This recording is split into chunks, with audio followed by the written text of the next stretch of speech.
दीप देखिए, अगस्त महीने के लोएस्ट लेवल पर जाकर हम बंद हुए, पहली चीज। दूसरा ये कि 19,300 के नीचे बंद होना अच्छा संकेत तो बिल्कुल भी नहीं। क्यों नहीं है मैं बताता हूँ।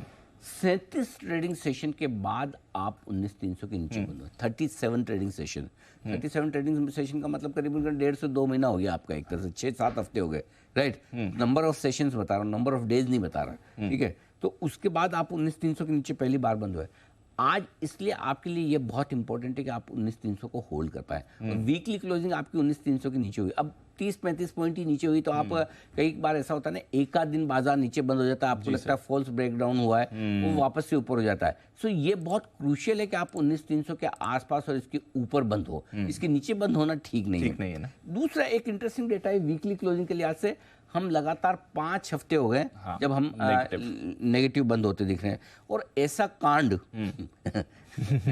पिछली बार अप्रैल से लेके मई 2022 में हुआ था। अच्छा। मतलब आप समझ लो कितना साल भर के बाद वापस ये देखने को मिला। तो साल भर बाद ऐसा हुआ है, लेकिन 5 हफ्ते तक लगातार घटने के बाद अगले हफ्ते निफ्टी करीबन 4% बढ़कर बंद हुआ है।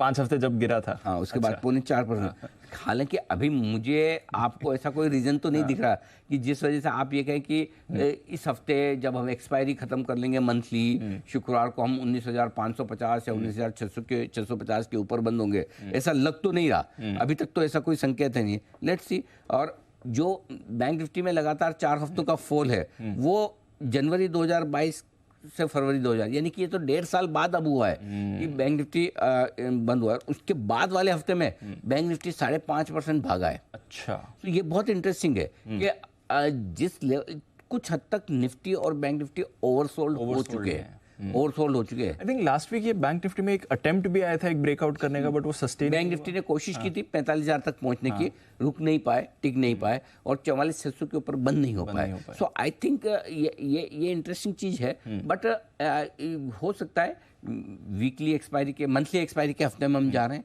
हल्के हैं हम लॉन्ग साइड पर, इसमें कोई डाउट नहीं। और स्पेशली शुक्रवार की गिरावट के बाद बाजार काफी हल्के निफ्टी पर।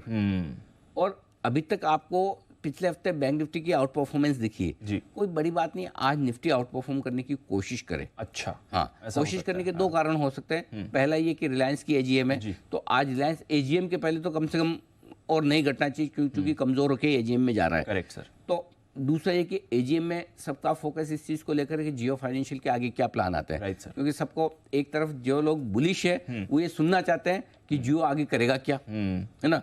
सबको बड़ी बड़ी उम्मीद है कि ये कर लेगा, वो कर लेगा, बड़ा प्लेयर आया, ये तो वो सुनना चाहते हैं। और दूसरा ये लोग जो पिछले 4-5 सर्किट जो लगे हैं, नीचे स्टॉक आया, जो बेरिश है वो ये मान के चलते कि अभी तक तो कुछ है ही नहीं कंपनी में, किस बात का इतना वैल्यूएशन, हाँ, है ना। तो उनको भी सुनना है कि अगर कुछ नहीं कहा तो फिर हमारा व्यू सही है, फिर तो 160-180 आना चाहिए। और जो लोग बुलिश होकर खरीद के बैठे हैं वो भी सुनना चाहते हैं कि हाँ, म्यूचुअल फंड में क्या करोगे, फाइनेंसिंग में क्या करोगे, यूपीआई में क्या करोगे, पूरा प्लान बताओ। क्या आप भी कुछ ऐसा डिस्ट्रप्शन टाइप कर लोगे ब्रोकिंग में, इन्वेस्टमेंट्स में, वेल्थ मैनेजमेंट में। सो एक्चुअली आज जो रिलायंस की एजीएम है उसमें सबसे इंपॉर्टेंट चीज़ ये कि जियो फाइनेंशियल को लेकर क्या प्लान सामने आते हैं। और वो एक सबसे बड़ा ट्रिगर आपके लिए दोनों ही स्टॉक के लिए हो सकता है, रिलायंस के लिए भी और जियो फाइनेंशियल। दूसरा, अदानी के मामले को लेकर रिपोर्ट सबमिट हो गई है। अब सुनवाई होनी है कल, 29 कल सुनवाई होनी है, कल सुनवाई होनी है। अब रिपोर्ट सबमिट हुई, रिपोर्ट में एग्जैक्टली क्या है पता नहीं, राइट। उसमें ये समझा जा रहा है कि 2 मामले को छोड़ के बाकी मामलों की जांच पूरी हो चुकी है। सो आई थिंक उसको मार्केट कैसे देखता है, अभी तक मार्केट ये मान के चल रहा है कि कोई खास नेगेटिव नहीं आया, सिर्फ रिपोर्ट सबमिट किया, उसका स्टेटस रिपोर्ट सबमिट किया, ये आया है, एक्शन कुछ भी नहीं आया। सो आज दोनों ही ये बड़े ग्रुप है, इनके स्टॉक किस तरह से एक्शन करते हैं ये बाजार का डायरेक्शन तय करेंगे। और दोनों में अगर पॉजिटिव साइड का मूव होता है तो फिर जो बैंक निफ्टी ने पिछले हफ्ते आउट परफॉर्मेंस दिखाई, बैंक निफ्टी बोलेगा चलो कोई बात नहीं, आपसे ना हो तब मैं हूँ, मैं तो तब कर लूंगा, चल जाऊंगा, अभी आप चल सकते तो आप थोड़ा सहारा दीजिए। सो थोड़ा सा निफ्टी आउट परफॉर्म करने की कोशिश इस केस में कर सकता है। टेक्निकली निफ्टी ज्यादा कमजोर है, बैंक निफ्टी कम कमजोर, लेकिन आज न्यूज फ्लो के हिसाब से ये निफ्टी के लिए लिटमस टेस्ट है। अगर निफ्टी को बढ़ना है तो आज ही बढ़ना है, नहीं अगर आज नहीं बढ़ पाता निफ्टी तो इसका मतलब क्लियर है आप 18,800-19,000 आ रहे हैं। अच्छा, ये भी हो गया 100%। अगर आज निफ्टी खराब हो जाता है और आज फिर से आप नेगेटिव बंद होते हो ठीक है।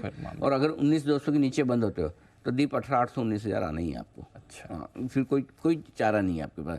इसीलिए मैं बोल रहा हूँ आज 9.15 पे क्या होता है इंपॉर्टेंट नहीं, 3.30 पे क्या होता है बहुत इंपॉर्टेंट है। राइट। आपको 19,300 के ऊपर की क्लोजिंग चाहिए और 19,200 के नीचे की नहीं चाहिए। 19,200 के नीचे की बिल्कुल नहीं चाहिए। समझ गया। ये है। बैंक निफ्टी अभी भी सेफ है। बैंक निफ्टी जब तक 43,850 के ऊपर बंद हो रहा है कोई टेंशन है नहीं।